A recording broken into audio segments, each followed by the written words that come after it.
आज मी आली आहे पुन्हा एका नवीन आणि सोप्या रेसिपीसोबत. अगदी मस्त आणि ढाबा स्टाईल ही रेसिपी आहे. आज आपण बनवणार आहोत पनीर मशरूम मसाला. एकदमच सोपा आहे. रेसिपीचा व्हिडिओ अगदी शेवटपर्यंत नक्की बघा. मला फेसबुक आणि इन्स्टाला नक्की फॉलो करा. आणि हो, माझ्या यूट्यूब चॅनल ज्याचं नाव आहे जहागीरदार्स किचन अँड लाईफस्टाईल, ह्याला नक्की सबस्क्राईब करा. चला तर मग आज आपण रेसिपी बघूयात पनीर मशरूम मसालाची. त्यासाठी बघा वेगवेगळ्या स्टेजेसवर आपल्याला कुकिंग करायचं आहे. अगोदर कांदा आणि सिमला मिरची मी क्यूब्स बनवून घेतलेत आणि ते अगदी थोड्याशा तेलामध्ये मीठ टाकून फ्राय केलेत. खूप जास्त आपल्याला शिजवून घ्यायचे नाही आहेत, फक्त हलकेसे आपल्याला हे फ्राय करून घ्यायचे आहेत. कांदा आणि सिमला मिर्च फ्राय झालं की त्यानंतर मशरूम स्वच्छ धुवून घेऊन एका मशरूमचे 3-4 पीस होतील असं मी मशरूमला स्लाईस करून घेतलं. एक छोटासा चमचा भरून साजूक तुपामध्ये मशरूम थोडंसं मीठ टाकून छान हाय फ्लेमवर फ्राय करून घेतलं. आता इथे मशरूमचा आकार बघा, जसजसं मशरूम फ्राय होतं तसतसा त्याचा आकार अगदी छोटा होत चालतो आणि मशरूम पाणी सोडायला लागतं. त्यामुळे हाय फ्लेमवर मशरूम फ्राय करून घ्यायचं. त्यानंतर 2 मध्यम आकाराचे टोमॅटो रफली कट केलेत, त्यामध्ये 10-12 बदाम ॲड केलेत आणि उकळून घेऊन थंड करून त्याची पेस्ट बनवून घेतली. नंतर एका कढईमध्ये 1 टेबलस्पून एवढं साजूक तूप आणि थोडंसं तेल ॲड करून जिरे फ्राय करून घेतलेत. 3 मध्यम आकाराचे कांदे फाईनली चॉप करून फ्राय करून घेतलेत. कांदा मीठ टाकून फ्राय करायचा आणि त्यानंतर ही टोमॅटो आणि बदामची जी पेस्ट बनवली होती ती ॲड करायची.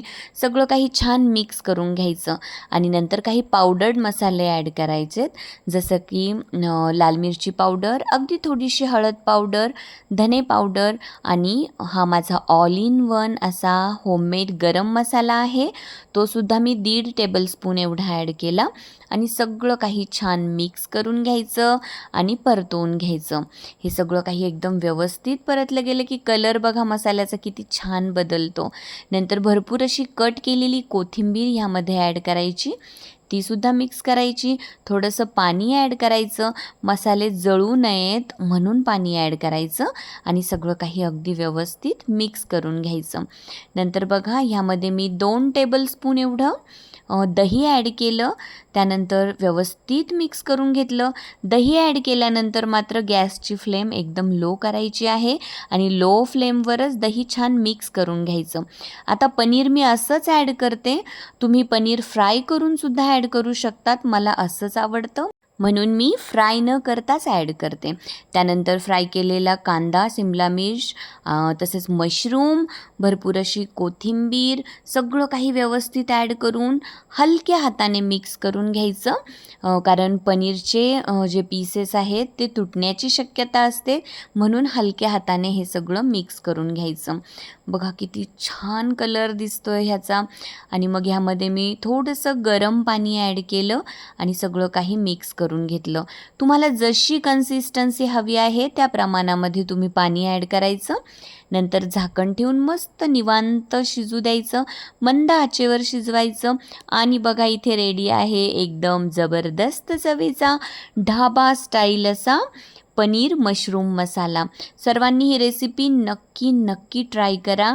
आणि हो, रेसिपीज आवडत असतील तर लाईक करा, शेअर करा आणि माझ्या चॅनलला म्हणजे ज्याचं नाव आहे जहागीरदार्स किचन अँड लाईफस्टाईल त्याला सबस्क्राईब करायला मात्र अजिबात विसरू नका. छान छान खा, आनंदी आणि समाधानी राहा. Thank you so much. बाय.